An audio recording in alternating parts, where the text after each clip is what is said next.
बिहार के 3.5 लाख नियोजित शिक्षकों द्वारा आज सक्षमता परीक्षा के विरोध में मशाल जुलूस का आयोजन विभिन्न जिलों में किया गया, जिनमें बड़ी संख्या में सभी शिक्षक मशाल लेकर और सरकार के इस विरोधाकारी सक्षमता परीक्षा का विरोध करने के लिए जुट गए। क्या है सक्षमता परीक्षा? तो शिक्षकों की जो राय है उसके हिसाब से सक्षमता परीक्षा ना तो विभागीय परीक्षा है और ना ही ये प्रतियोगी परीक्षा है। इसकी जो सिलेबस है वो BPSC Bihar public service commission के टीआरई 1 और 2 के जो सिलेबस है उसके हिसाब से है, और एग्ज़ाम जो है वो कंडक्ट हो रहा है बिहार विद्यालय परीक्षा समिति, जो कि मैट्रिक इंटर की एकेडमिक जो एग्जामिनेशन होती है उसके लिए वो होती है। तो इनका कहना है कि जब सिलेबस हमारा बीपीएससी का है तो एग्ज़ाम भी बीपीएससी कंडक्ट करे, और जो शिक्षकों के पूर्व के जो सभी सुख सुविधाएं हैं वो हमें दिए जाए। जबकि सरकार जो है इन्हें पूर्व में ही इनकी दक्षता और टीईटी टीचर एलिजिबिलिटी टेस्ट लेकर जो कि 15 से 20 सालों की सर्विस दे चुके हैं, और इनमें बहुतों की उम्र जो है अब रिटायरमेंट के कगार पर पहुंच चुकी है, जो महज 2 साल 3 साल 5 साल में रिटायर करने वाले हैं, उनसे फिर से ये एग्ज़ाम लेने की बाध्यकारी, और 3 अटैम्प्ट में अगर वो पास या एग्ज़ाम का फॉर्म नहीं भरते हैं तो उन्हें सेवा से बर्खास्त करने की सिफारिश एसीएस शिक्षा विभाग के पाठक द्वारा की गई है, जिसके विरोध में सभी शिक्षक जो है इस जुलूस में भाग ले रहे हैं। आप देख सकते हैं विभिन्न जिलों की ये तस्वीरें हैं, जिसमें शिक्षक और शिक्षिकाएं भी बड़ी संख्या में बढ़ चढ़ कर भाग ले रहे हैं।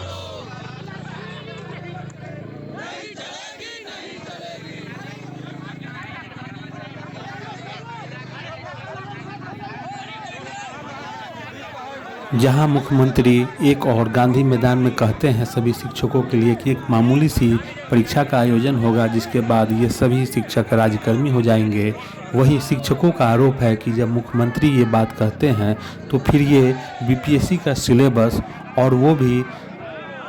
ऑनलाइन मीडियम में, जो कि बहुत सारे शिक्षक जो हैं 1 to 5 के हैं, जिनमें कंप्यूटर का कोई जानकारी की आवश्यकता नहीं होती है। यहाँ तक कि विभिन्न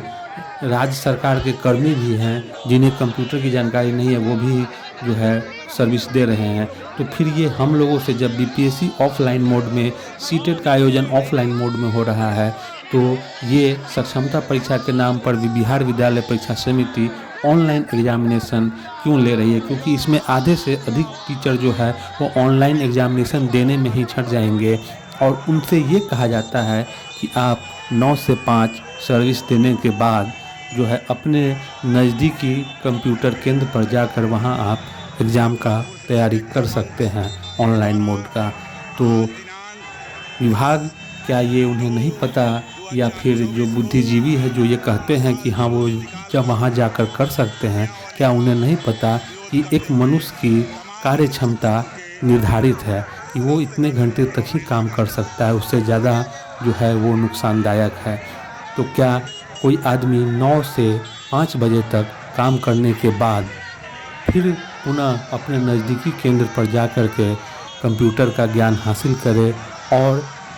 40 साल 45 साल 50 साल 55 साल की उम्र में कॉम्पिटिटिव एग्जामिनेशन देने के लिए बाध्य हो, और सर्विस जो कि 10 साल 20 साल हो चुकी है जिन्हें एक वित्तीय उन्नयन, दूसरे वित्तीय उन्नयन भी प्राप्त होने चाहिए, प्रमोशन होनी चाहिए, वो अभी तक उन्हें कुछ नहीं मिला हुआ है। इन सब आक्रोशों के कारण ऊपर से जो है शिक्षा विभाग द्वारा सबसे सर्वप्रथम उनके छुट्टियों की कटौती कर दी गई, जबकि सभी जगह अन्य राज्यों में भी जो या बिहार के अन्य विभागों में भी शिक्षकों के लिए जो छुट्टियां हैं वो छुट्टियां यथावत हैं। फिर ये शिक्षा विभाग ही ऐसी फरमान क्यों लागू कर रहा है? इन सब के कारण भी शिक्षकों में रोष व्याप्त है।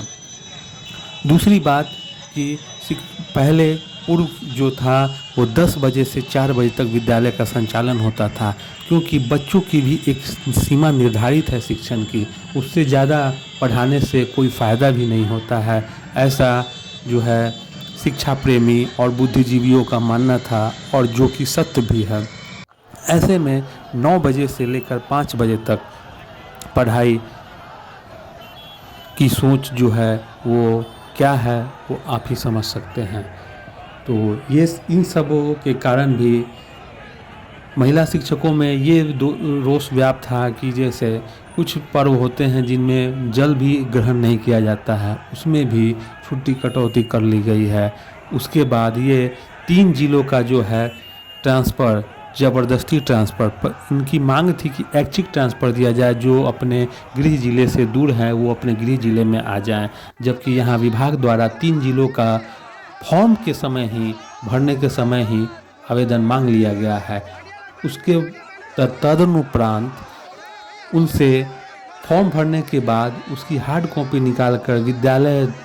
के प्रधान द्वारा उन्हें फॉरवर्डिंग करके बीओ के पास जमा करना है। फिर वो बीओ फॉरवर्डिंग करके सभी जो सर्टिफिकेट्स हैं उनका सत्यापन करने के बाद उन्हें डीपीओ के लॉगिन पर भेजेंगे, डीपीओ के ऑफिस में भेजेंगे, वहाँ वो सत्यापित करेंगे, तभी आपका फॉर्म सबमिट होगा, जो कि कितनी जटिलता से भरी हुई है। इन सभी फरमानों को देखते हुए और सेवा से बर्खास्त होने के जो आदेश दिया गया हुआ था शिक्षा विभाग द्वारा, उन सबों के कारण शिक्षकों में जो रोष व्याप्त था वो आज के इस मशाल जुलूस के माध्यम से आप लोगों के बीच में है। अभी तक इस चैनल को सब्सक्राइब नहीं किए हैं तो सब्सक्राइब कर लीजिए, साथ ही बेल बटन भी दबा दीजिए इसी तरह की वीडियोज देखते रहने के लिए।